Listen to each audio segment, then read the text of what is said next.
Please stand for the pledge. Pledge allegiance to the flag, the United States of America, to the republic for which it stands, one nation, under God, indivisible, with liberty and justice for all. Please remain standing for a moment of silent reflection for our servicemen and women throughout the world and for those who have passed away in our community, including Nicole Haddix.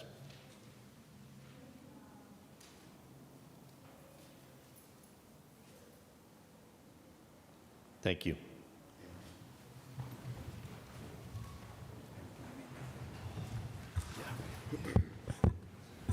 Roll call, please. Mr. Smurl? Here. Mr. Schuster? Present. Dr. Rothchild? Here. Mr. McAndrew? Present. Mr. King? Here. Before we get into motions, I do have a proclamation from the City of Scranton, in the Office of City Council, City Clerk. Thanking Scranton businesses and community partners for contributing to recovery efforts for the September 9th, 2023 storm and flooding. Whereas the City of Scranton was hit in an unexpected treacherous storm on Saturday, September 9th, that caused significant flooding and damage to our region.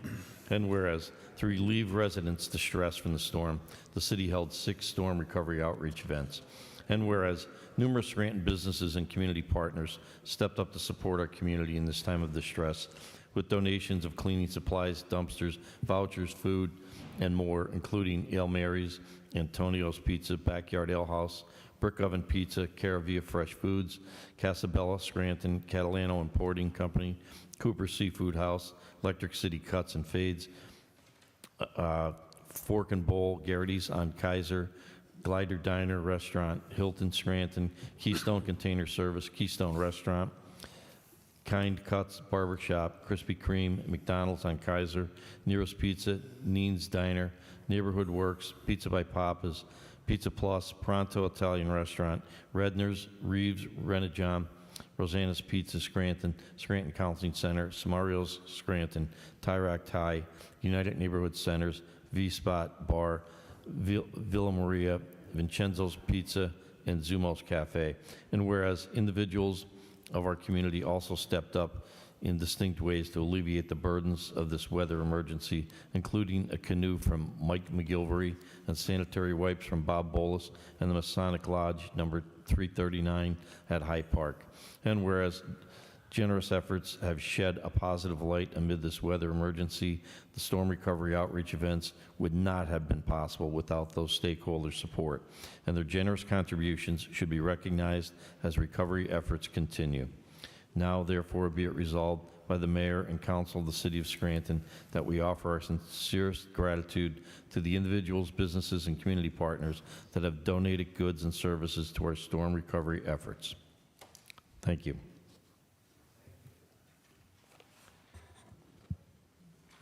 I would like to make a motion to take from the table file of the council number 91 of 2023. Second. There's a motion on the floor and a second.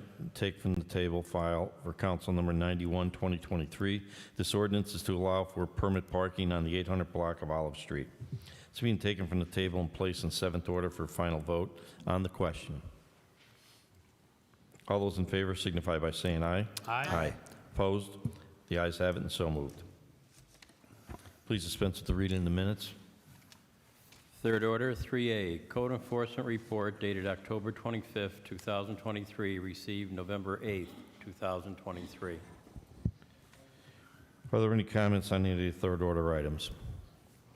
If not, received and filed. Do any council members have any announcements at this time? I don't have an announcement today, but I'd like to follow up an announcement I did a couple weeks ago. It was the food drive of the union, the DPW union at, sorry, it took place at Naog Park the past 2 weekends. I attended, of course, and it was fantastic. I just want to say I'm very proud of them, and they did a great job the past 2 weekends. That's all I have. I have an announcement. It's that time of year where we are seeing a lot of great food drives, and thank you to DPW for the one that they had done. but there is one that's coming up this Friday from 5 to 7, and that's going to be the Stuff the Caboose Community Food Drive at the Steamtown National Historic Site. And you can bring non-perishable food items and help stuff the caboose for the holidays. So also, there'll be there the West Scranton High School Strings Band, and they'll have, like hot cocoa, and you'll be able to see the trains and everything. So it should be a nice time and a great way to donate to a food drive. So I'll once again be this Friday, 5 to 7 at 350 Cliff Street. Thank you. Any other members? I would just like to read a tribute that's typically done around this time of the year. So I'd like to take a few seconds to acknowledge former Scranton City Council member Bob McGough. I knew Bob McGough for many years as a teacher, coach, father, a runner, a local volunteer, and a councilman. I always had the utmost respect for Bob based on the way he conducted himself and the way that he treated his fellow human beings. Bob was a fearless leader in all respects, and he's largely responsible for helping to restore decorum back in the city council chambers. I follow in this annual tradition established by former council member Wayne Evans and continued by former council presidents Billy Gahn and Kyle Donahue in honoring Bob McGough on the anniversary of his passing 8 years ago on November 19th, 2015. As most of you are aware, Bob had cancer and suffered with this terrible disease until his ultimate passing. Bob said, "Just one thing I would like to mention is that I know all of us have been affected in some way by this insidious disease. And I would just encourage anyone that knows someone that is fighting this or dealing with treatments involved with cancer to be a friend. One of the things that happens to cancer patients and those under treatment is depression, which is a very serious aspect of it. And believe it or not, simply sitting down and talking with people, watching a television show with them, bringing down dinner or having something to eat with them goes a long way in helping cancer patients deal with their illness. And I'd like to encourage anyone that knows someone going through cancer to please be a friend and be part of the helping process. As a friend of Bob's and recent cancer survivor myself, I truly appreciate Bob's words of encouragement, inspirational words, and his legacy of strong leadership and kindness to others, and he will never be forgotten. Thank you. Also, one thing I'd like to note, it was brought up about most of us have received notices in the mail from the Pennsylvania American Water Company about yet another rate increase. I've been reaching out to, I reached out to the mayor this week, who is on board with trying to, we're going to look and try to come up with a strategy to try to fight this proposed increase again on our residents. She reached out to the mayor of Wilkes-Barre, Mayor Brown, and he's interested in getting involved. I also spoke to State Rep Kyle Donahue. He's going to be investigating this further to see what we can all do. I also had a call into Senator Marty Flynn's chief of staff today to try to get him involved, and we're going to be reaching out to the Dunmore Borough Council as well and Mayor of Dunmore to see if collectively we can all try to, rather than just write letters, see if we can actually go to a Public Utility Commission meeting and see what we can do to try to fight yet another what I would call a massive increase that we've all been realizing over the last few years for our water and sewer rates. So I'll keep everyone updated as that progresses. That's all I have. Fourth order, citizen participation.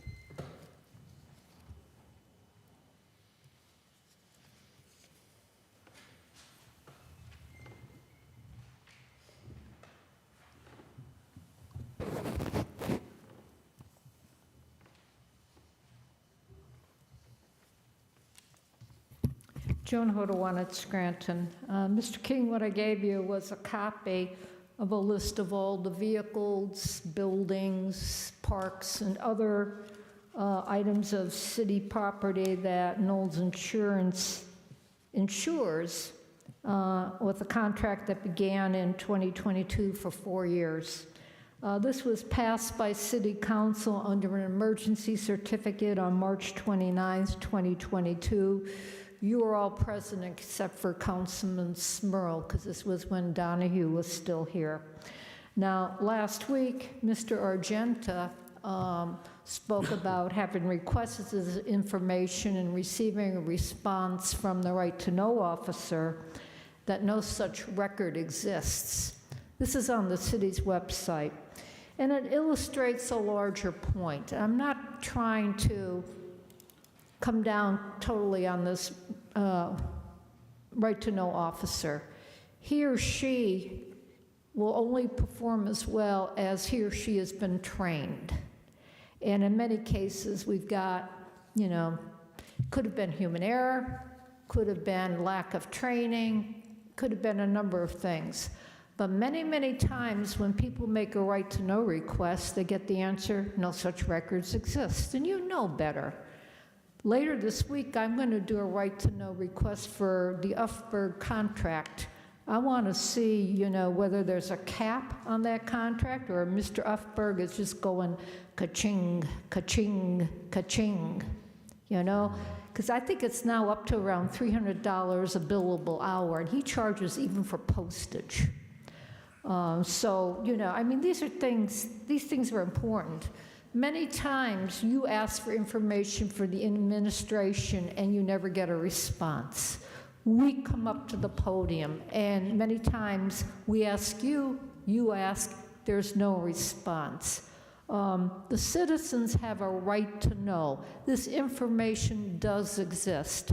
There's an art and a science to retrieving information. If you want to know about it, you ask that man right there, Scott Thomas, CEO of the Scranton Public Library. It can be done. But the administration has got to train its people to be able to perform the task. There's no point complaining about them if they've been left holding the bag. Enough of that. Where's my audit? Mr. Voldenberg, do we ever hear anything back from the Scranton Sewer Authority? We did not. We didn't. The BA office is following up with Attorney Shrives. Can we have, someone from the city administration contact the sewer authority and get a definitive answer, what's going on, so we can get this moving? I'll ask them to. Thank you. And with regard to the firefighter and police contracts, just so you know, the firefighters' contract was settled 226 days ago. The police contract 109 days ago. And I understand, that they kind of fudged this for decades and didn't type up a new document. But I would not be surprised if we end up coming to the end of the current contracts and they're still going ka-ching, ka-ching, ka-ching at taxpayer expense. Did we reach the FEMA threshold for the disaster declaration so our people can get FEMA assistance? I believe we did, and I think we get... Hallelujah.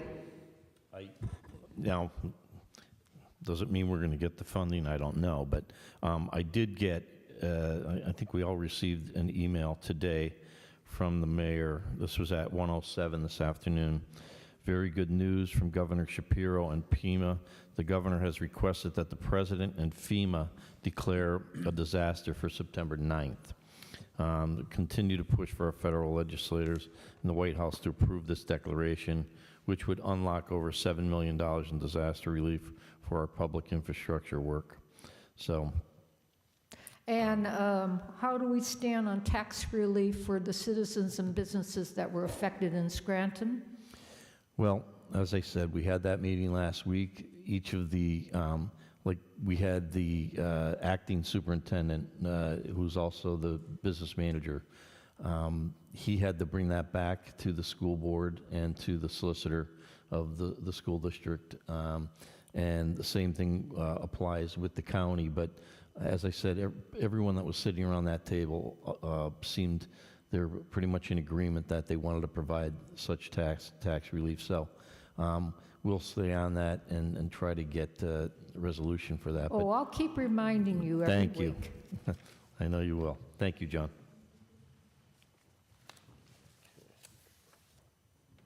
Laura Augustini. That would be me, Laura Augustini, Scranton. I've come before you on a couple of different matters today.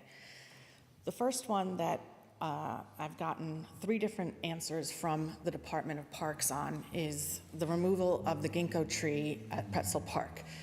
And while, as I said at our meeting last night, it's a first world problem, it is something that we take pride in. We do a lot of work at Pretzel Park and the parks in the Greenwich area. I approached the Parks Department, the director, on Wednesday night to ask what was going on, because that's when I found out about it. On Thursday morning, or on Wednesday night, he didn't know anything about the removal. On Thursday morning, when I approached the workers who were at the park removing the tree, I was told that Tony Santoli had okayed it and that it had been, people had been after them for weeks to get this tree down. However, the director of the parks had no idea that there was going to be any work done at Pretzel Park. He then met with people at the park as well and was told that a basswood tree was supposed to be taken down, not the ginkgo tree. Then that story changed a little bit later when he met with Tony Santoli and the owner of Titan Tree and was told that 2 different licensed arborists from Titan had seen the tree and made independent decisions that it needed to come down. I then got another email from the Parks Department that there had been 3 different arborists, including Tony Santoli, to take that down, and that the basswood tree was on the list to come down, and that there was going to be another tree that needed to be trimmed. My biggest problem is the lack of communication.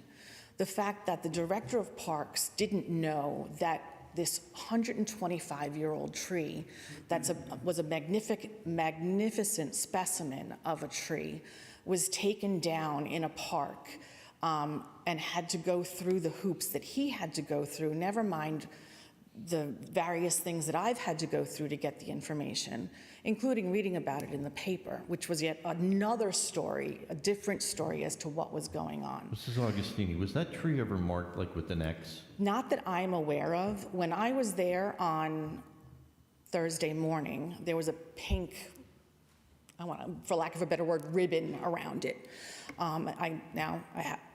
While I drive past that park on a daily basis, I can't say that I noticed anything. But the trees in that park had been reviewed in the past 5 years because we asked Tony Santoli to come and look at it because we had some concerns about some of the other trees. And we were given no indication that there was any problem with that tree. I'm a layperson. I have no idea about trees. But based on what I saw of the trunk, it certainly looked to be healthy. It's done. It's over with. The tree is gone. My understanding is the stump will be ground, and I'm hopeful that another ginkgo tree will be planted there, or at least that they will replace it with another tree. Again, my biggest problem is more the lack of communication. It doesn't seem like the left hand of the city knows what the right hand of the city is doing. This is something that the Parks Department should have been aware of. And it's a big deal that we aren't finding out, or at least I'm not able to, a simple phone call or a simple email to say, hey, what's happening on Woodlawn? I've gotten some phone calls about trees being taken down, but we don't know why. Or again, this thing at Pretzel Park. I think you know that the Greenwich Neighborhood Association takes great pride in our neighborhood and in the parks. And so we're concerned about that. We want to make sure that the parks, they're a vital part of this entire city. It's one of the reasons why people like to live here is because we have 37 parks that are used by our citizens. So I bring that up. I do have another matter, which is being addressed, I believe, the crosswalks on Greenridge Street. At the meeting last night, if you guys had heard the number of complaints I had with regards and how long it's taken to get crosswalks put on Greenridge Street, I think it's over 2 years that they've been requested and requested and requested. Finally, the one at Penn is being put in on Thursday, but we also need crosswalks at Wyoming and at North Washington. There's a crossing guard that assists when school is in session, but Greenridge is one of the more walkable areas of Scranton, and there are so many kids that are crossing Greenridge Street to go to St. Paul's for basketball, to come back to Robert Morris, to go down to Zumo's. They're going all over the place, and it's really a danger because cars are going up and down. I drive it, we all drive it. And there are no signs to indicate that A, there's a school a block off of Greenridge Street, and B, that there's pedestrians crossing here. And I know that there are traffic lights, et cetera, but I really believe that crosswalks need to become more of a priority for DPW and for the city to make sure that the city remains walkable and doesn't become a safety issue. Mr. Voldenberg, can we check with DPW and get an update as to where we're at in terms? Now, Greenridge Street is a state road, but are we, would the state be involved with doing the crosswalks, or does the city usually take No, the responsibility? city is able to do the crosswalk. Okay, so if we can get an update as to, like, where are we with this? I mean, it is, I know both those intersections are very dangerous, and, I'll ask Director Petroface in the morning. okay, thank you. Both Thank you. intersections. Thank you, Ms. I Augustine. appreciate it. Thank you, appreciate it. Lee Morgan?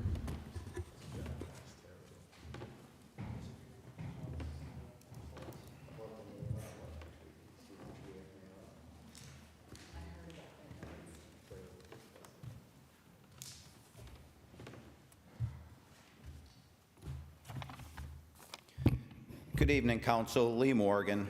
I'd just like to illustrate something here today. This is the mayor and the council's response to my suit, to my complaint in federal court by their law firm that's representing them, which is Oliver, Price, and Rhodes. It's the most ridiculous thing I've read, and I'm only a truck driver, so, look, give me the opportunity to be incorrect here, but the mayor claims that her service was inadequate and that I don't have a legal claim. Well, look, if I have to correct my service, I will. But in regards to legal claim, I think that her attorneys and the council need to realize a few very important things here. There's a document in this country called the Constitution, and it controls this action. I think the people in the city just had an election, and, people are free to vote for whoever they care to vote for, but when you have a government that has control of a television station and beams its content into people's homes, and I'm going to be brief here because it's a lot more complex than that, but the Constitution says what the government can do and what the government cannot do.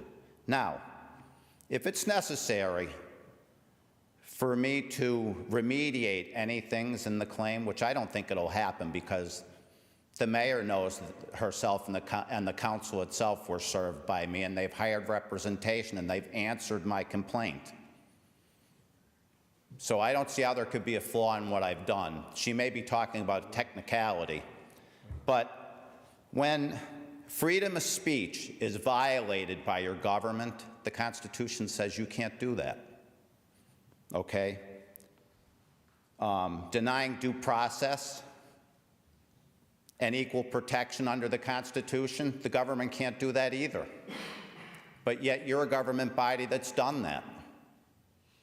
And, I hope that the court takes a very, very dim view of the things that the mayor, ECTV, and the council have done here, because it shreds the Constitution. And these people that went out and voted a couple days ago and reinstated these council members to their seats is almost beyond ridiculous. You know, when you look at what's happened here to ECTV, and you look at the reason that it was created by the United States Senate and Congress to empower people, not the government. Okay, so what this channel is used for is a propaganda channel. The government, which is you, fund it and control its content through your funding of that channel. It's plain and simple. The same thing the mayor does. And then when it came down to find out how the board was put in place, that's your board. You funded them. And when you take a look at how ECT was created and what the federal law said in regards to that, under Section 663, okay? I mean, it's just a travesty. And you know what I'd like to say is, why should the city and the council, okay, want to try to throw this suit out? Come and argue the case, I don't know, I guess on the law and what's actually occurred. Okay, let's do discovery. Let's bring witnesses in. Let's take testimony. Let's stand it in front of a federal judge and let him make a decision instead of playing all these silly little games. Because me, I'm just a tiny little humble truck driver. But I'm saying to you, the council, I'm saying to the mayor, and I'm saying to this law firm that if I have to correct this petition, I will, okay?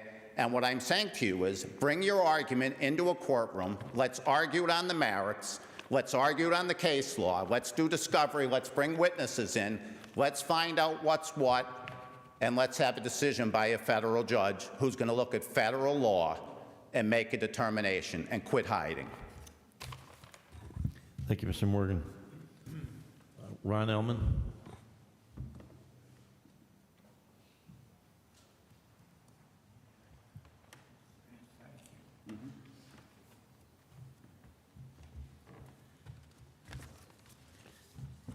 Yes, well, you mentioned Bob McGough. I went to visit him twice, and the second time was just a few days before he passed, and I had to stand at the door.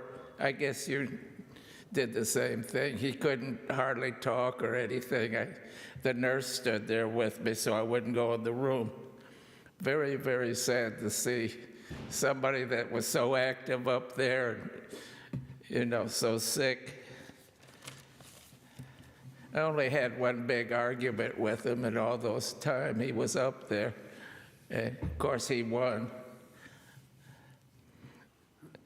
In the paper last week, or a few days ago, there was some multi-million-dollar properties and information about them, but they didn't tell what the taxes were.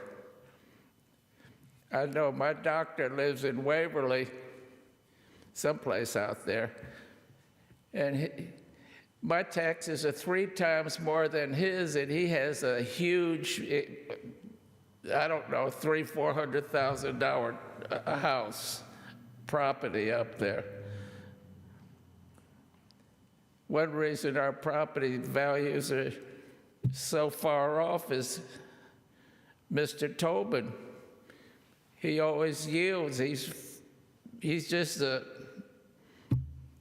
he doesn't put up any resistance when somebody wants to, one of these developers or nonprofits. The same with the school board. And they had a meeting a few months ago, and 3 women complained they didn't want the schools closed. You know, it's not. It's practical to close the 3 schools for the savings, and the buildings are old. Just the financial reasons alone, you have to close some schools. I'm not mad at anybody that I want a school closed, of course, but then in the midst of all this, we got this Basiliga wants 10 properties. He's just got I don't know, he's just a gluttonous greed. He brags about the profits from this complex of apartments downtown, but he says he's, like I said last week, they already knocked 300,000 off the parking garage, and now he wants more off. He has to be told no. You people have to stand up for the people of the city. Last week, the three of you favored cheats and chiselers over the taxpayers. I told Mr. Cartwright one time, he asked where I heard that.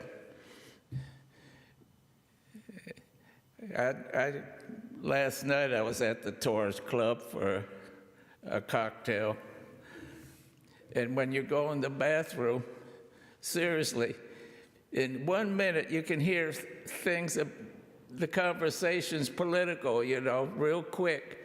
I hear things I never knew about the city in a minute from someone. And last night, somebody asked me, it was today, somebody asked me where they keep the electric cars, because they're not allowed to be in a building because they explode and burn. I said, I don't know the first thing about them. To me, the electric cars are junk. And if I could afford one, it wouldn't be an electric car. My friend that lives in Hollywood says when you drive down the streets of Los Angeles, the car lots are full of testers because people fear of buying a $20,000 car and then having to buy a $20,000 battery in a short time. I don't believe that between fuel being has made great improvements.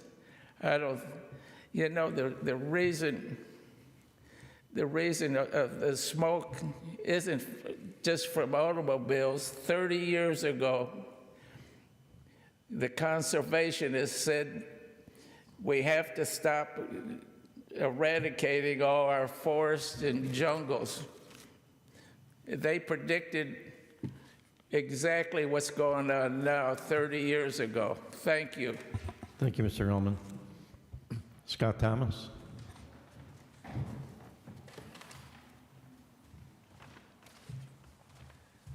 I think Joan gave me a pretty good introduction.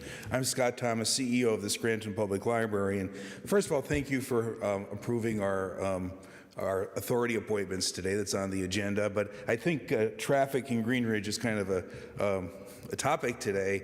First of all, thank you for making the blocks of Marion that intersect with Wyoming Avenue one way. That helps with some of the problems that have been talked about with the traffic there. But I want to echo our friend here from the Greenridge Neighborhood Association that Greenridge Street's a problem. And in 2020, the city got a grant, a Green Light Go grant from PennDOT to basically replace the traffic light, to do the crosswalks and the signaling at the corner of Wyoming and Greenridge Street. And every time I ask about it, it's going to be in the spring and then the summer, and now, for 3 years now. And I was hoping you folks can look into it and find out when, that's going to be done, because we really need to do something about the traffic in that neighborhood, because there are schools, there's a library, all kinds of businesses, and a church. So anything you can do to kind of help that along would be appreciated, and thank you. Thank you, Mr. Thomas. Once again, Frank, if you could check on that. Well, it's been something that we keep getting answers that it's coming, it's coming, it's coming. We did get it on our last, was it included in the capital budget? Would have been the last place I saw it. It was, and we did receive an update approximately 2 weeks ago that it is on track, and it'll be completed before any of the grant funding runs out. All right. I believe Mr. Smurl was involved also in that conversation. Okay, thank you. Yeah, I mean, it's been something since the first time Mr. Thomas came here. I think that night I sent out an email, and since then it's coming. It's 3 years later, almost 4. All right, They thank did you. confirm it a few weeks ago, but I'll get a date. All right, thank you. Thank you. Virgil Argenta.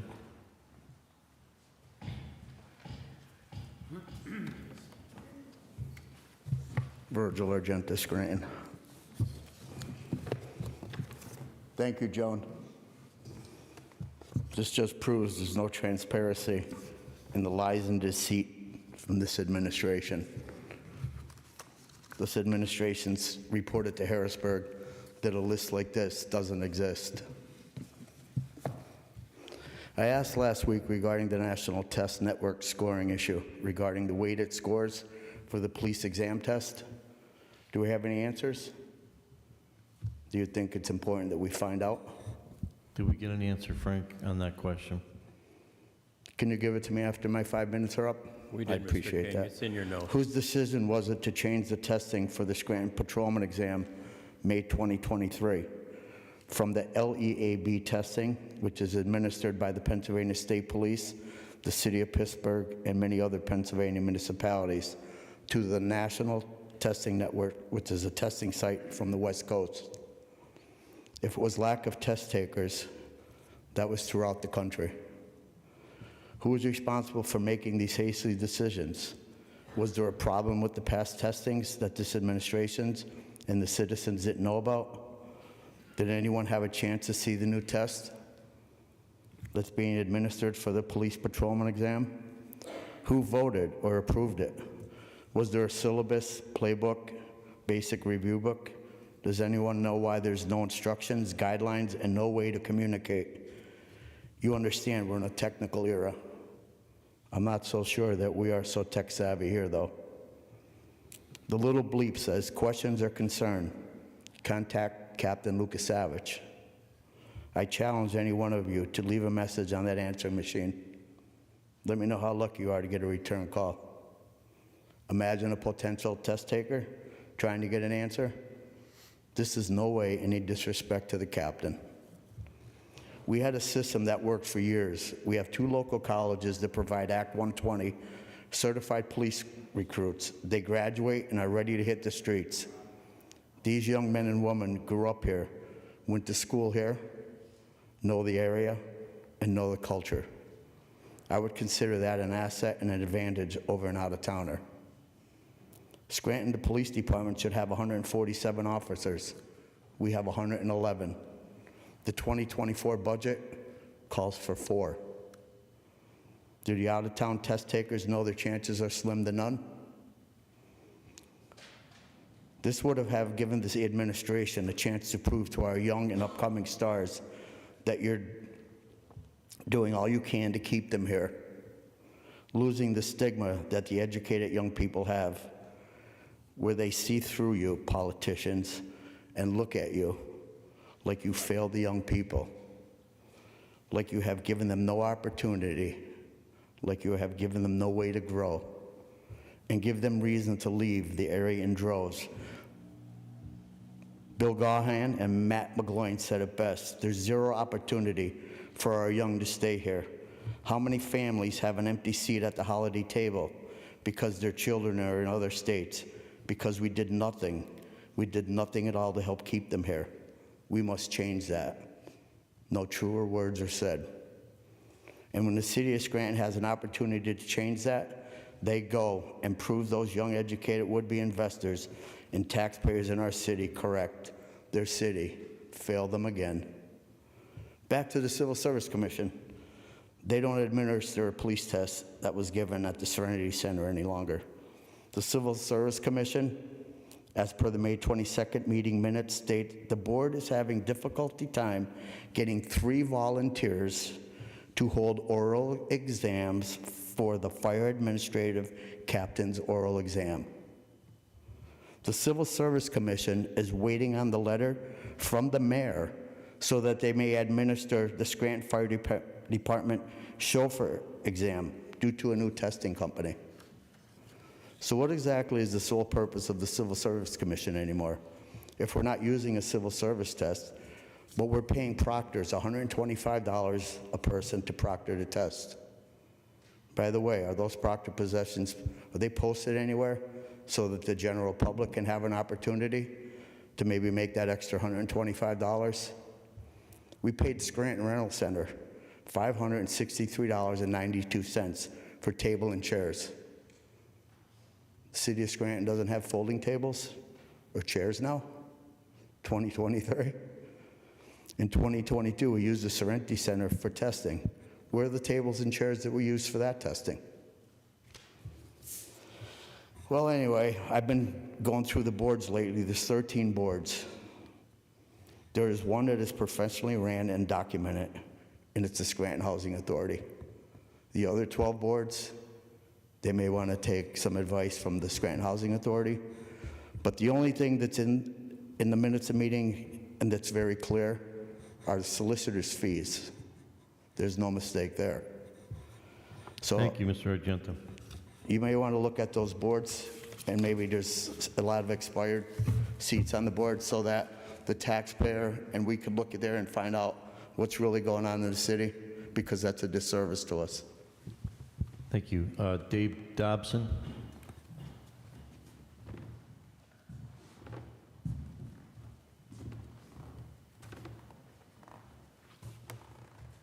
Good evening, Council. Dave Dobson, resident, taxpayer. Okay, here. You mentioned in the beginning, Mr. King, about the water. It says here that for 3,000 gallons, they want to raise it to about $90 or $88.24 per month.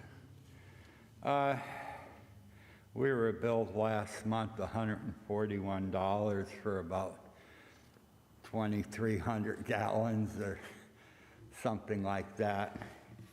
And I think it's high time that we just find ourselves a good attorneys and take them to court, because this is nothing of what they promised when they bought the sewer plant.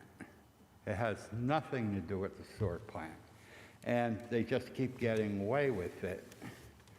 And, you know, when you have utilities go up $50 a month, and maybe the electric bill goes up $30, your insurance goes up $100 a year for the house. And by that time, you know, your car insurance went up. They gave us a little break during COVID because people weren't driving. And whoop-de-doo, they raised mine $200 a year after that. And I have to change oil by the age of the oil in the engine. I don't change it by mileage because it's way too long. You know, it'd be a couple of years. It's time to just start looking to some attorneys to see if we can straighten this out, because it's gone too far. One of my concerns with the electric car is, are we going to have the grid to support an electric car fleet? And or are people going to plug their car in at 5:30, 6 o'clock, and your television will go dark and your ice cream will start to melt? Your electric stove will shut down. You won't even have dinner. So it's just like that went up 50% from a year or two ago. So when you keep piling that on, little chunk here, little chunk there, chunk, the next thing you know, you could have a Social Security raise and be $200 or $300 a month behind the 8 ball. And we made our decision to sell the sewer plant, but I kind of suspected it was too good to be true because I was at the one and only meeting.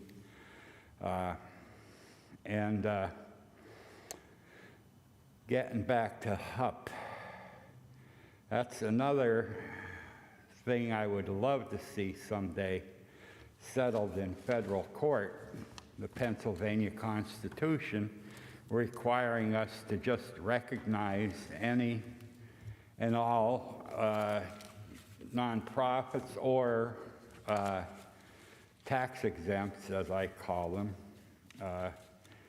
that want to roll into town. It's just too much, 37.5%. It's up 4 points since 5 or 8 years ago, and it keeps growing and growing and growing. Wyoming Avenue on the corner of Joe Biden Way or Spruce Street, and on the north side was taken over by some type of welfare type situation, and that's okay.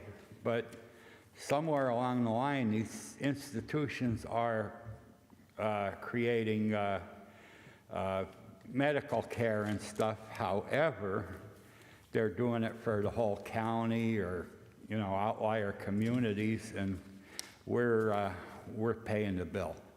So anyway, a few weeks ago, when I was mentioning crypto losses, and I'll drop this off on the way. $40 billion, one pop. So if a lot of baskets of stocks and investments for pensions have crypto in it, and I think it's about time that crypto is not in it. Thank you, Mr. Dobson. Is there anyone else who'd like to speak before council? The article was pretty extensive.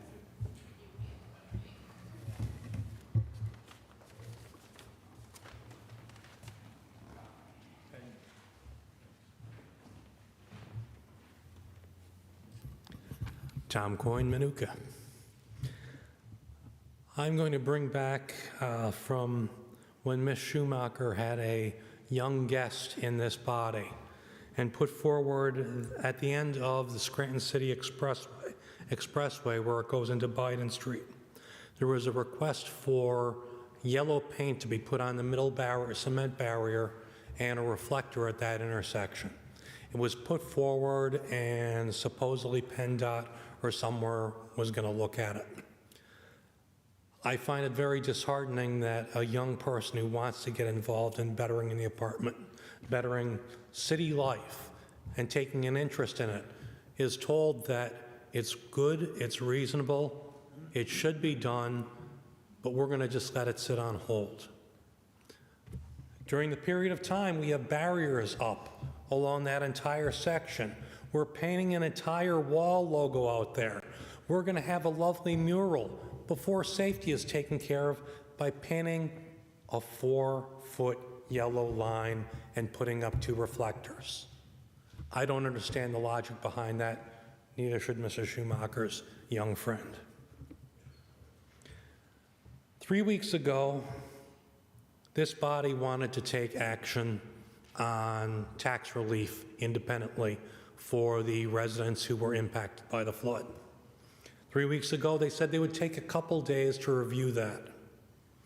2 weeks ago, Mr. King asked the solicitor to draw up the ordinance or documents for putting that forward, to putting it forward so that this body could act on it themselves. I haven't heard much of it since then, other than the mayor is working with other organizations. That's not the issue. The mayor can work with whoever they want. This body can do for this city its action and not push it on so we can delay and wait so that the mayor has a feather in her cap for election to say, look at what I did.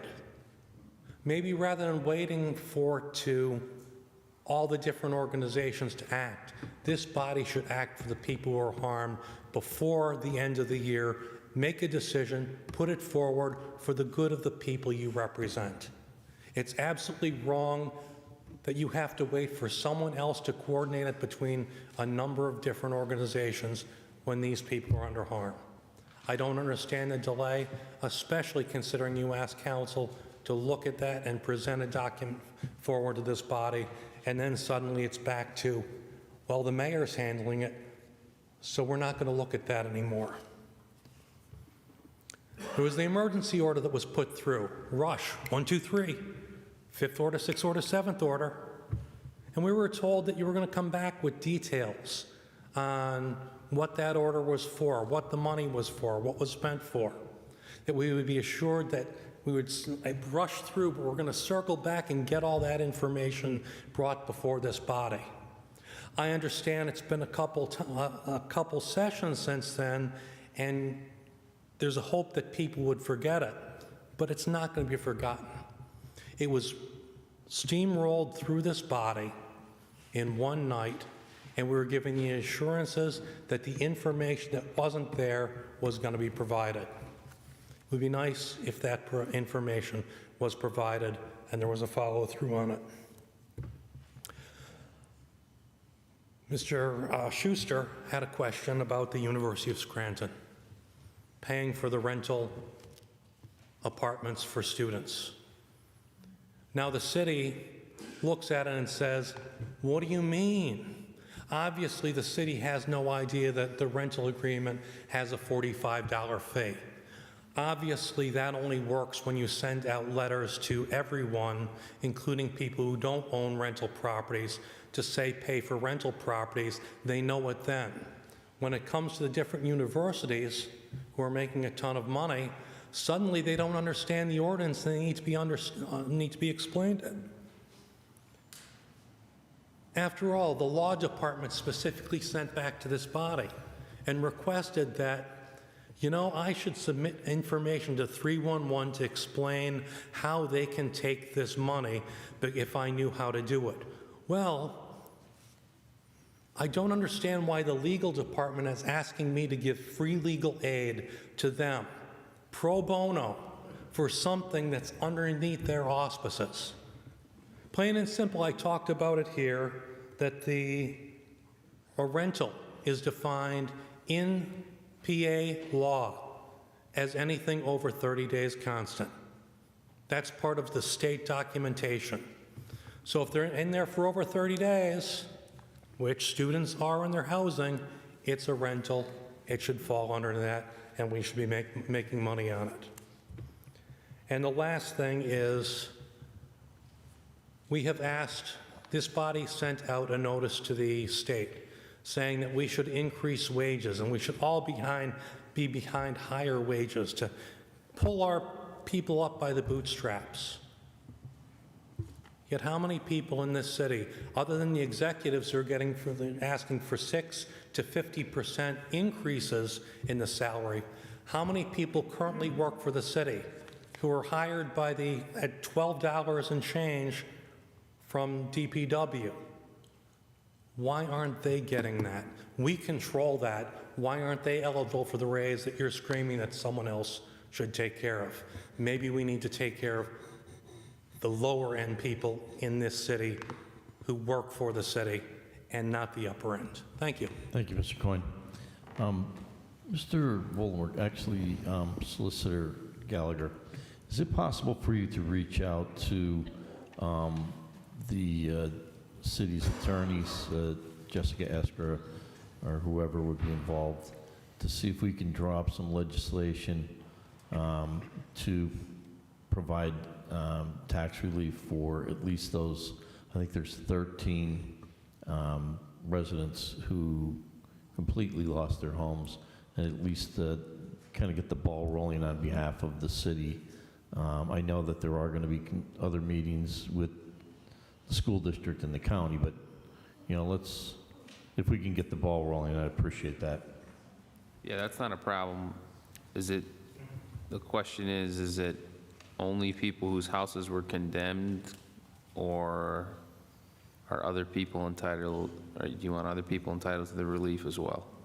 I believe that in the meeting that we had with the other taxing bodies, there were 13 city residents that completely lost their homes. I think in the discussions that we had, the ones that were under 50%, people are still living in their homes.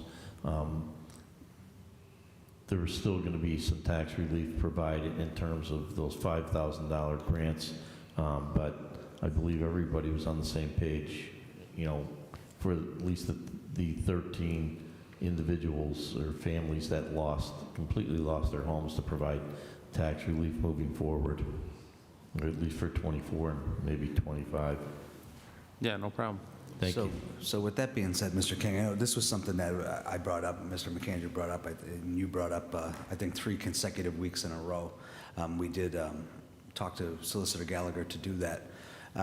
Coming out of that meeting with the school district and the county, you were saying everybody was on the same page. Did they have any kind of timeline of when they were going to meet next? I think at the time we said, let's get ourselves started since we are the taxing body, but we don't want to rush too quick just to see what the county and the school district were going to say. Did they have any kind of timeline as to I where didn't we're hear a going next? timeline. I think that everybody felt like I said, Mr. Laffey, who was the acting superintendent, he had to go back to the school board and to the solicitor and have a discussion with them.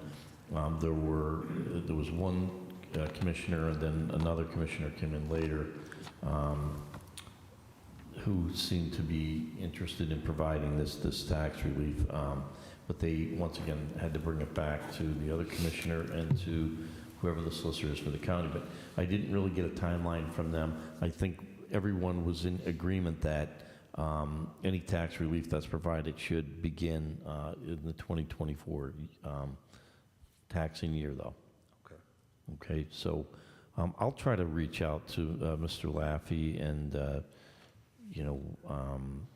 to Brian Jeffers, the chief of staff over at the county, and see where they're at with it. Yeah, I think But that's something like that to could see be. us get our ball rolling. Yeah, and I know that Sean looked into it as we had asked him to, but I think we were just waiting to see what the parameters were going to be for those residents in those homes. So Yeah, I that's don't the think question he just asked now. I don't think it's a big ask, just, No, I don't think it is either. And let's carry the torch and let them follow. Agree. Thank you. Thank you, Mrs. Schumacher. I'm sorry. Marie Schumacher. I have some questions and some questions on status of things that you're supposedly doing, but we don't know how or when we'll get something. Do we or do we not have a vacuum truck? We do. Where is the information on what residents should do and where they leave their leaves and when the vacuum truck will come in their block? I'm not sure. So you're looking for a schedule? I know recently, at least up in my neighborhood, I saw there a lot of people had their leaves all bagged, and they were just recently picked up in the last week or so. But you're talking about the actual leaf truck that comes and like picks them up along the side of the road. Mm-hmm. I don't know, Mr. Smurl, do you know anything? I don't know what their schedule is. I saw they have partners prepped for that too, but I don't know where the truck is. I thought we had 2 trucks. I'm not sure. Historically, they post it. So What? Historically, they do post it. Maybe we need to remind them to post it. Frank, can we reach out to DPW and see if there's a schedule or a list? There is. It's not posted on the city website. However, I confirm that it follows the paper and cardboard recycling. Correct, yeah. Okay. And they do ask that you have the option of placing the leaves piled on the curb or out in the paper bags, and they'll pick up both. Okay, well, I have not seen it. I put out paper bags filled with leaves, but I have not seen since last year, and that was to one home, the vacuum truck. So So the leaves follow the cardboard schedule. Okay, Paper right. and cardboard. On that schedule, that printed out glossy schedule that you have, some of the weeks, you'll see the horizontal line and it's half green, It said half orange. leaves, yes, And that's those leaf, I But have then- not But then seen, you get bags, and I'm letting you guys use up my time, so let's switch to something else. Again, has anybody ever done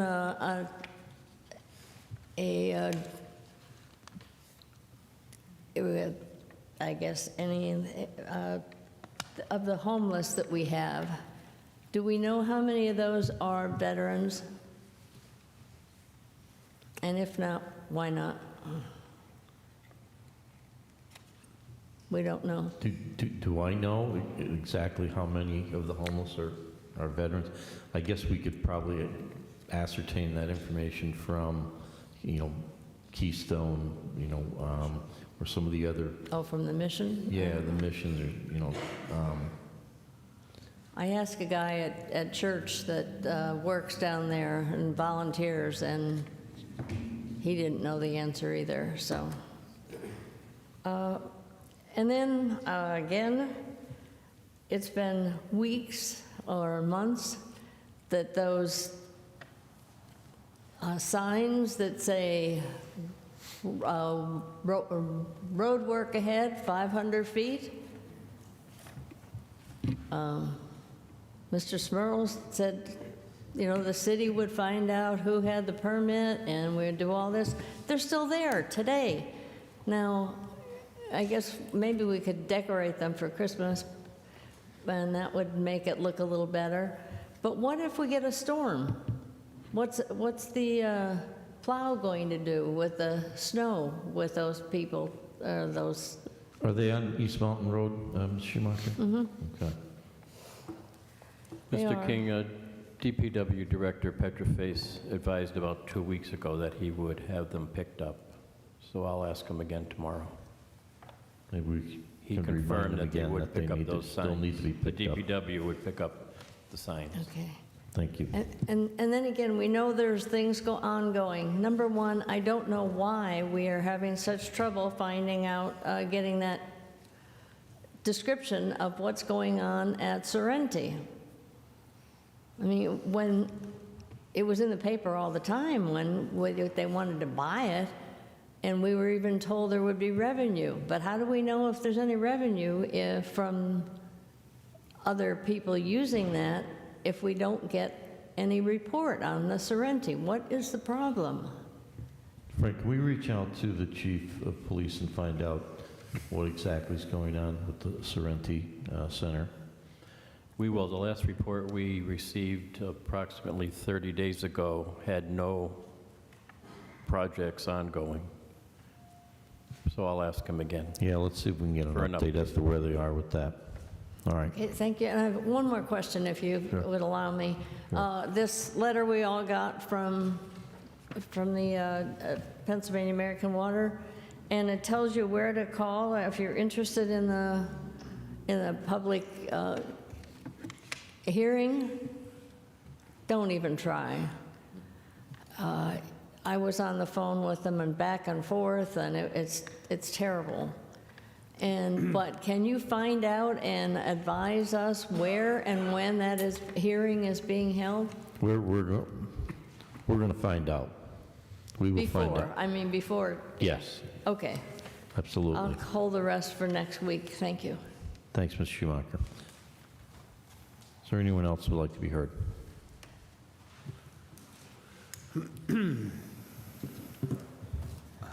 Fifth order, 5A motions.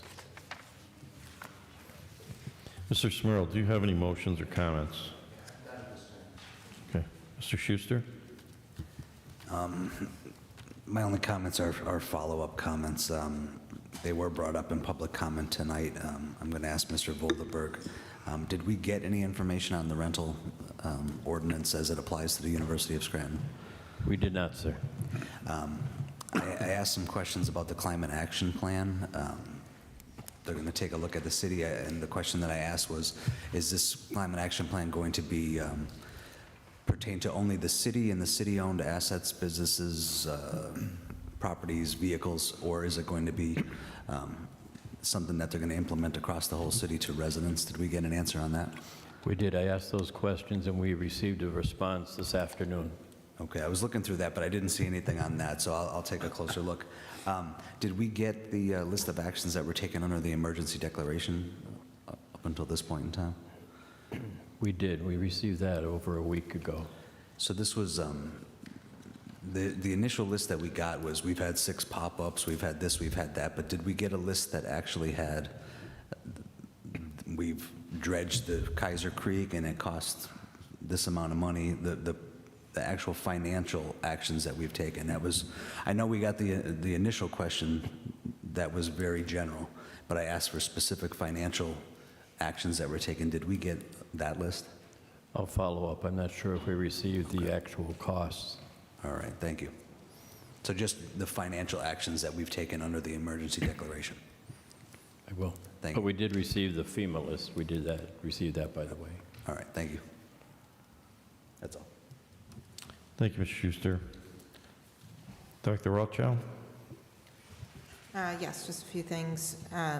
First, I failed to mention it earlier, but was reminded when Ms. Schumacher was asking her question about the veteran homeless population. Keystone Mission right now is in desperate need of men's winter jackets and coats.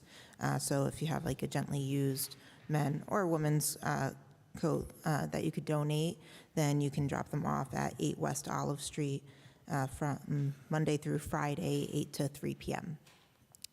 And I wanted to thank Councilman King for the update on the water rate increase.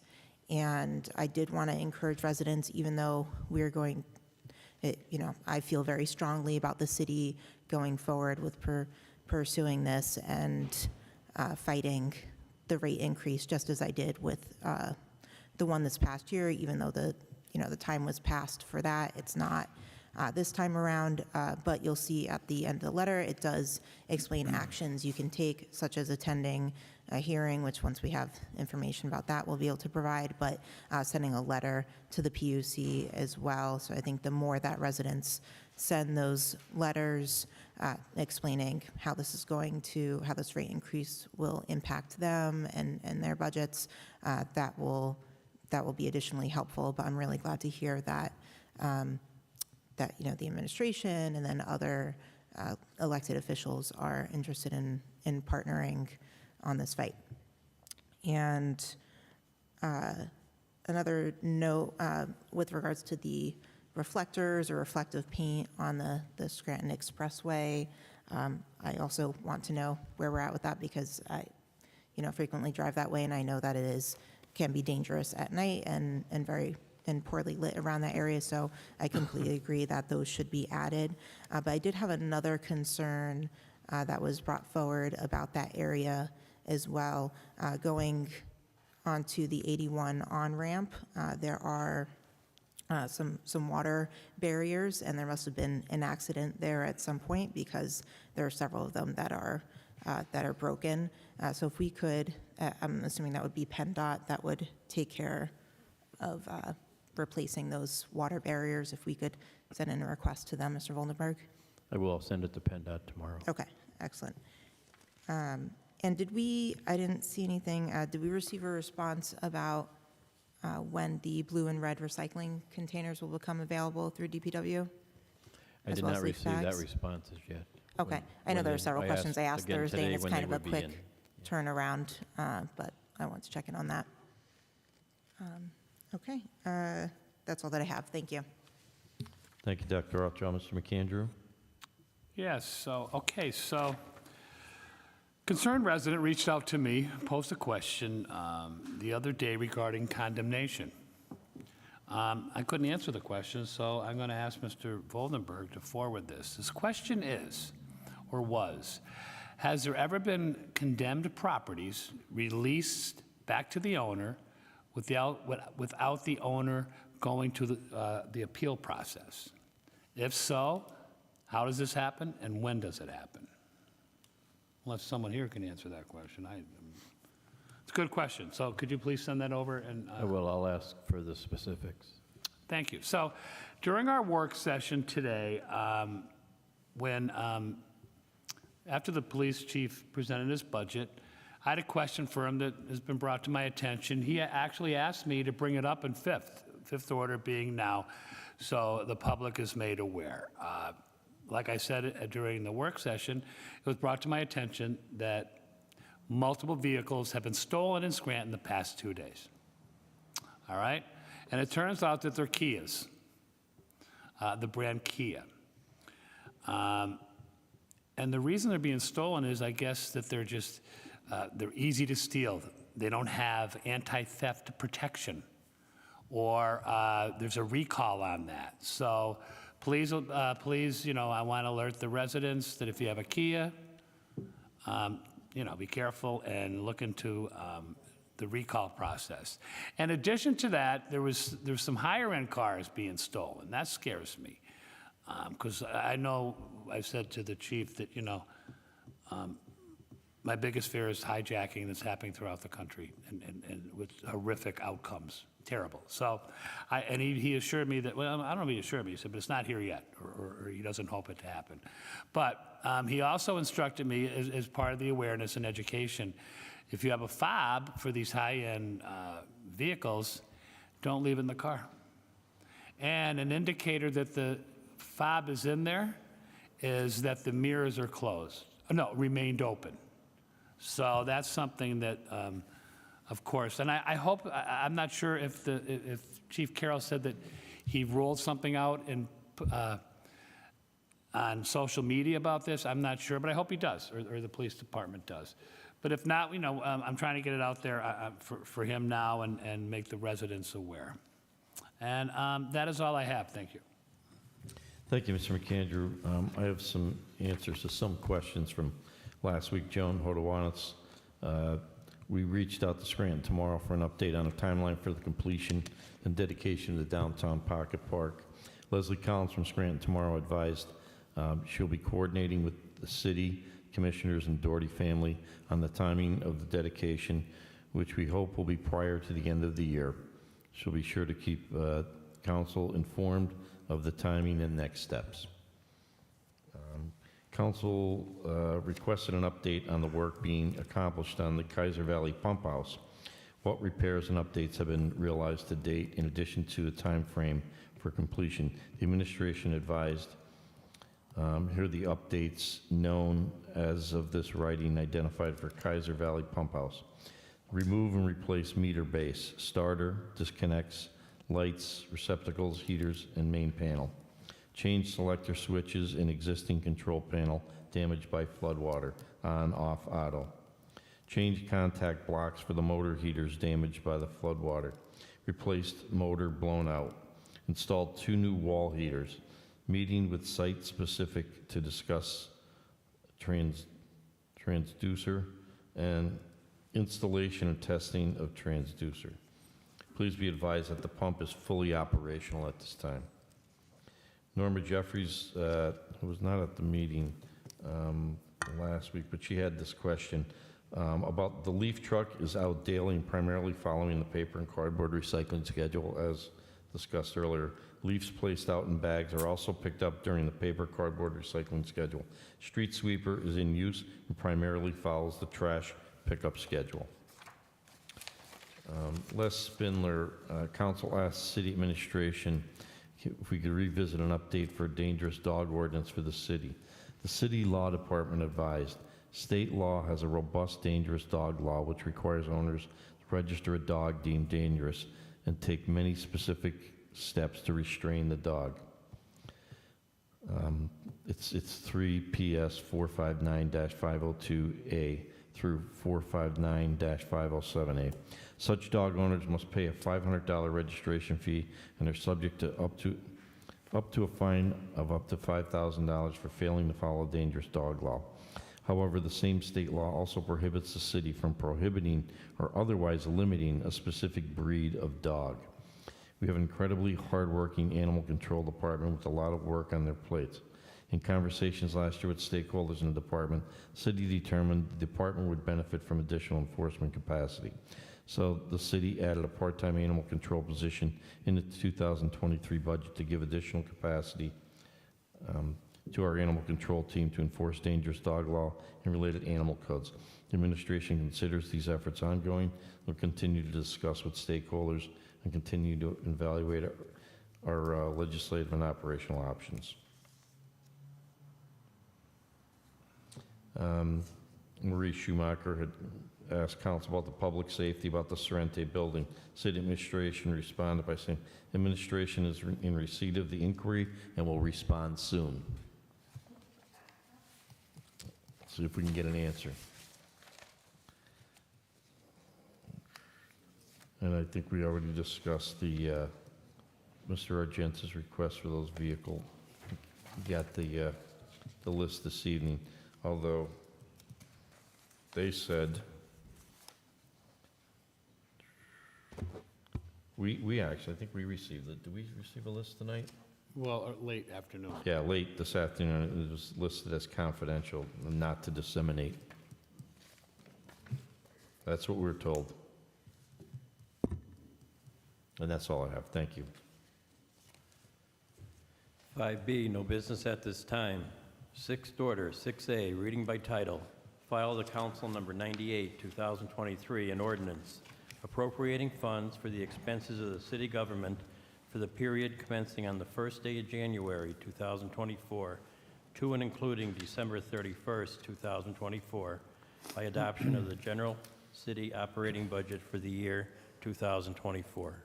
You've heard reading by title of item 6A. What is your pleasure? Mr. Chairman, I move that item 6A pass reading by title. Second? On the question. All those in favor signify by saying aye. Aye. Opposed? The ayes have it. So moved. 6B, reading by title, file to Council Number 99, 2023, an ordinance amending file to Council Number 33, 2022, an ordinance as amended, entitled General City Operating Budget 2023 to transfer $850,000 from contingency account number as noted to the police other salary account number as noted to cover an arbitration award and replenish the account due to unforeseen, unbudgeted police retirements. You've heard reading by title of item 6B. What is your pleasure? Mr. Chairman, I move that item 6B pass reading by title. Second? On the question. All those in favor signify by saying aye. Aye. Opposed? The ayes have it, and so moved. 6C, reading by title, file to Council Number 100, 2023, an ordinance amending file to Council Number 211 of 1990 to update relevant citations for statutory authority and reauthorizing the mayor and other appropriate officials of the city of Scranton to join with other local government units as a settler of the Pennsylvania Local Government Investment Trust for the purpose of purchasing shares of the trust. You've heard reading by title of item 6C. What is your pleasure? Mr. Chairman, I move that item 6C pass reading by title. Second? On the question. On the question, we did get the backup information that I asked for last week, so I'm sure you'll add that to the document for final passage. We'll add it in, sir. Thank you. All those in favor signify by saying aye. Aye. Opposed? The ayes have it, and so moved. Seventh order, 7A, for consideration by the Committee on Rules for adoption, Resolution Number 327, 2023, authorizing the mayor and other appropriate city officials to execute and enter into a contract with Dunmore Roofing to perform roof and masonry restoration for the City of Scranton City Hall. Mr. Chairman, for the Committee on Rules, I recommend final passage of item 7A. Second. On the question. Roll call, please. Mr. Smurl? Yes. Mr. Schuster? Yes. Dr. Rothchild? Yes. Mr. McAndrew? Yes. Mr. King? Yes, I hereby declare item 7A legally and lawfully adopted. 7B, for consideration by the Committee on Rules for adoption, Resolution Number 328, 2023, reappointment of Michael Burke to the Housing Appeals Board as an alternate member for a 5-year term to expire November 24th, 2028. As chairperson for the Committee on Rules, I recommend final passage of item 7B. Second. On the question. Roll call, please. Mr. Smurl? Yes. Mr. Schuster? Yes. Dr. Rothchild? Yes. Mr. McAndrew? Yes.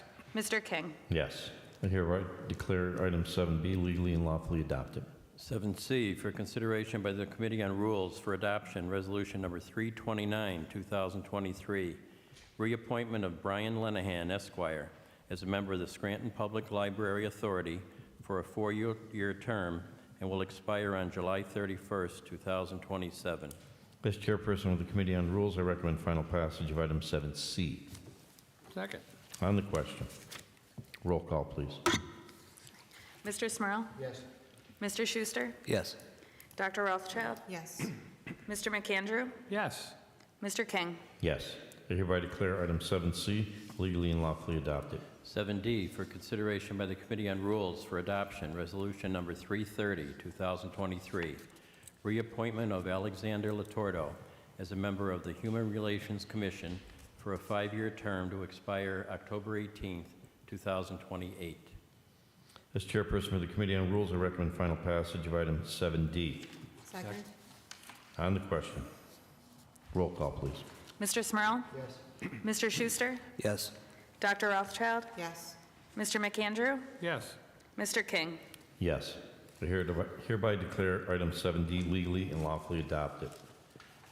7E for consideration by the Committee on Rules for Adoption, Resolution Number 331, 2023, reappointment of Michael McDermott as a member of the Housing Appeals Board for a 5-year term to expire November 24th, 2028. As chairperson of the Committee on Rules, I recommend final passage of item 7E. Second. On the question, roll call, please. Mr. Smurl? Yes. Mr. Schuster? Yes. Dr. Rothchild? Yes. Mr. McAndrew? Yes. Mr. King? Yes. I hereby declare item 7E legally and lawfully adopted.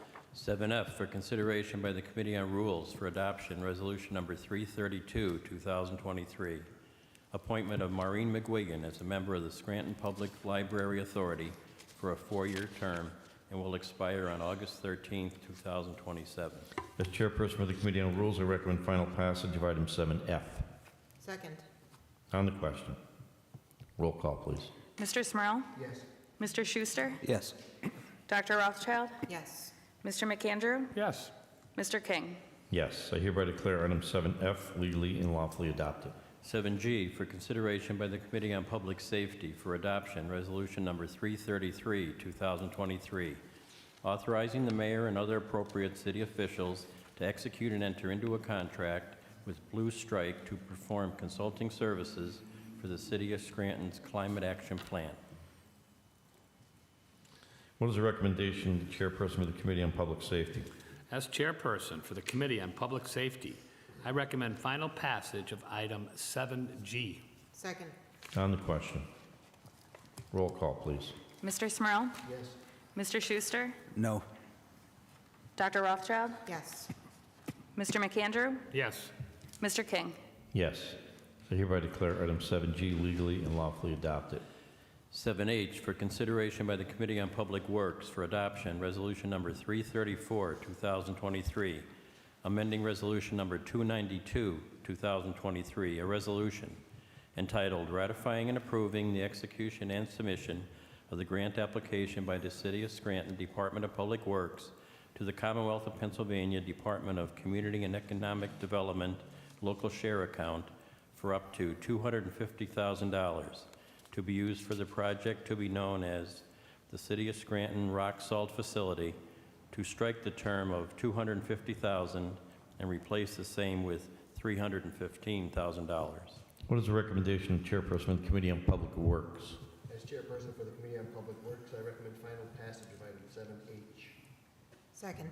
On the question, roll call, please. Mr. Smurl? Yes. Mr. Schuster? Yes. Dr. Rothchild? Yes. Mr. McAndrew? Yes. Mr. King? Yes. I hereby declare item 7H legally and lawfully adopted. 7I for consideration by the Committee on Public Works for Adoption, Resolution Number 335, 2023, authorizing the mayor and other appropriate city officials to execute and enter into a contract with Borton Lawson Engineering, Inc.